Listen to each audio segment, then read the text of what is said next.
Two options to hard reset TP Link RE205 range extender. Option 1. Reset using the physical button. To do this, your router must be powered on. Find the reset button on the bottom panel next to the LAN port on your extender.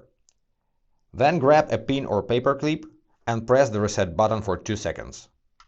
Release the button and take a look at the indicators. They will turn off and turn back on.